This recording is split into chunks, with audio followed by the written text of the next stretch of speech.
My name is Dr. Frederick. I am a doctor at the London hospital.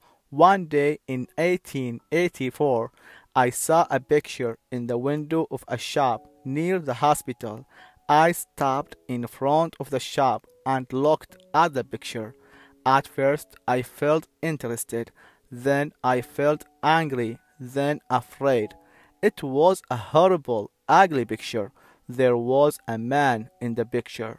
But he did not look like you and me. He did not look like a man. He looked like an elephant.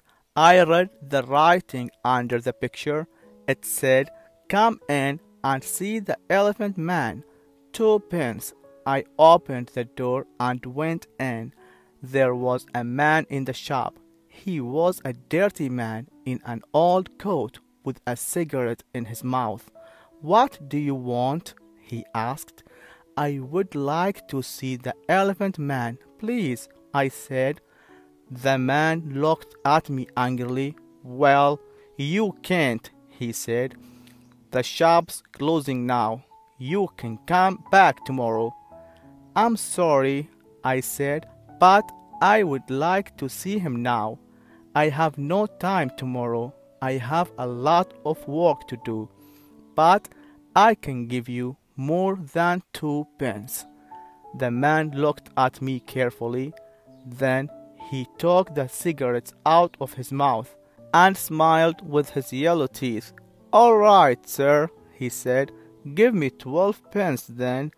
I gave him the money, and he opened a door at the back of the shop. We went into a little room. The room was cold and dark, and there was a horrible smell in it. A creature sat on a chair behind a table. I say a creature because it was not a man or a woman like you or me. The creature did not move or look at us. It sat very quietly on the chair in the cold, dark, dirty room and looked at the table. The creature had a cloth over its head because of the cold. On the table in front of it there was a dead flower. "Stand up," said the shopkeeper loudly. The creature stood up slowly. It took the old cloth off its head and put it on the chair. I looked at the creature and felt sad. I am a doctor, so I know a lot about accidents and ill people. I see horrible, ugly things every day. But this creature, this thing, was the worst of all. There were no men or women in the hospital like him. He wore some old trousers, but no shirt, coat, or shoes, so I could see his body very well. His head was the most interesting thing. It was very, very big, like an enormous bag with a lot of books in it. The head did not have much hair, and there was another bag of brown, dirty skin at the back of it. This skin came down below his neck. I could not see one of his eyes very well, because a lot of skin came down in front of his face too. An enormous red tooth came out of his mouth under his nose. It looked like an elephant's tooth. The mouth and nose were like holes in the face. The face could not smile or laugh or look angry or sad, because the skin could not move. It was dead, like an elephant's face. There were more bags of dirty skin on the front and back of the creature's body. These bags came down to his legs. The right arm was enormous, and there were bags of skin on it too. The right hand was like a man's foot, but the left hand, the left arm, and the left hand were beautiful. The left arm had wonderful skin, and the fingers of the left hand were long and beautiful. It was like a young woman's hand. "Walk, Merrick," said the shopkeeper angrily. "Come on, quickly, move." He hit the creature with his hand. Slowly, the creature walked across the room, but he could not walk well. His legs were very big and fat, and he had a bad back. He could not walk far without a stick. "All right, thank you," I said. "Let him sit down. I don't want to see any more." I felt ill, and the smell in the room was very bad. "Yes, sir," said the shopkeeper. "Sit down, Merrick." We went out of the room and closed the door. The shopkeeper smiled at me with his yellow teeth. "Wonderful, sir, isn't it?" he said. "The best elephant man in England.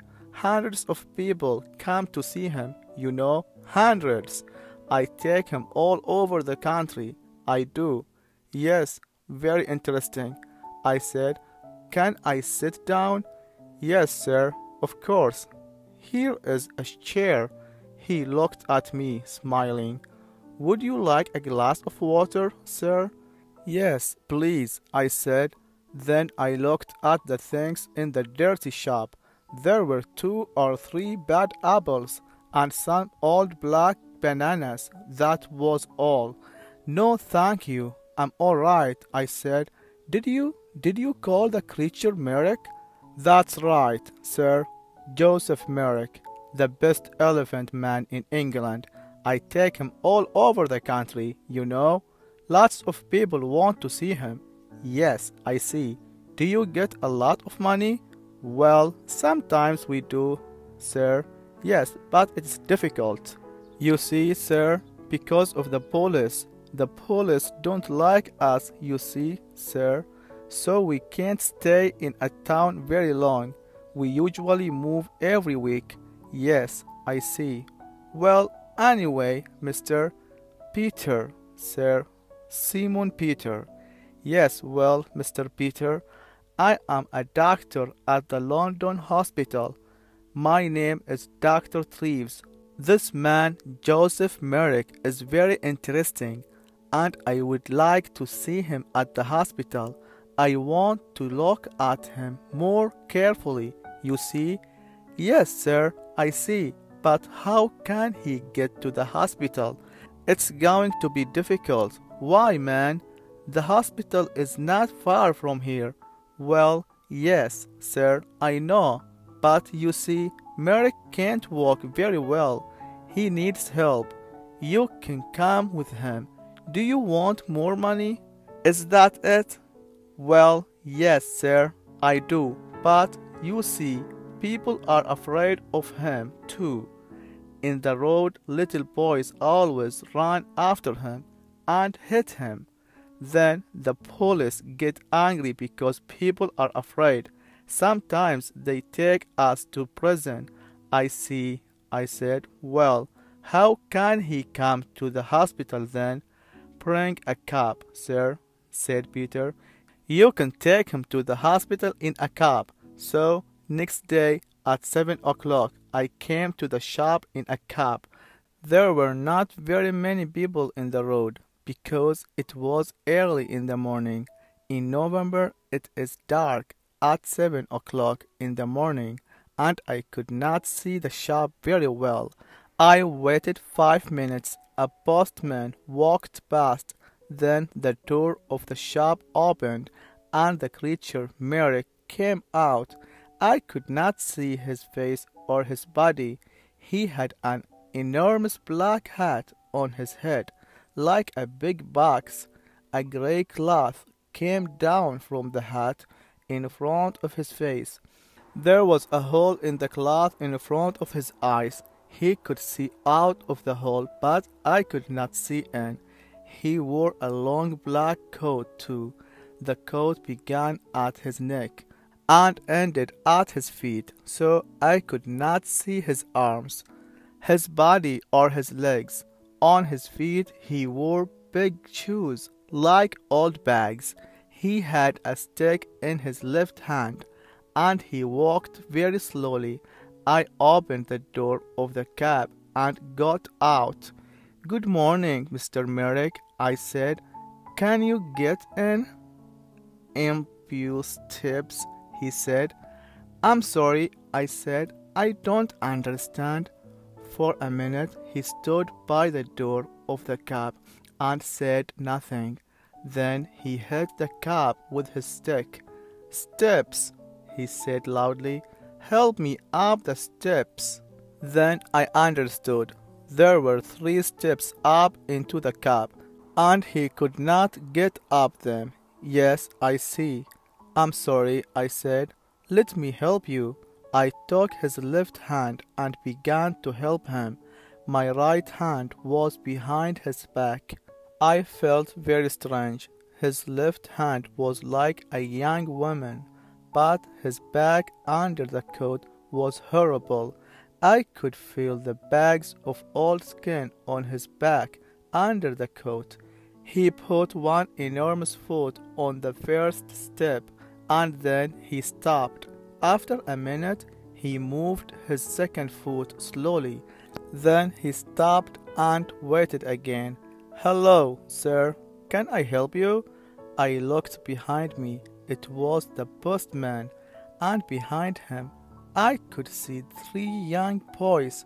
One of the boys laughed. The postman smiled. "Is the gentleman ill?" he asked. I thought quickly. "Yes, but this is a lady, not a gentleman. I'm a doctor, and she is ill. Take her hand so I can help her better." Then postman took Merrick's left hand, and I helped him with 2 hands from behind. Slowly, very slowly, Merrick went up the steps and into the cab. One boy was very near the cab. He called to his friends, "Come and see this, boys. A fat lady in a black coat, and look at that enormous hat."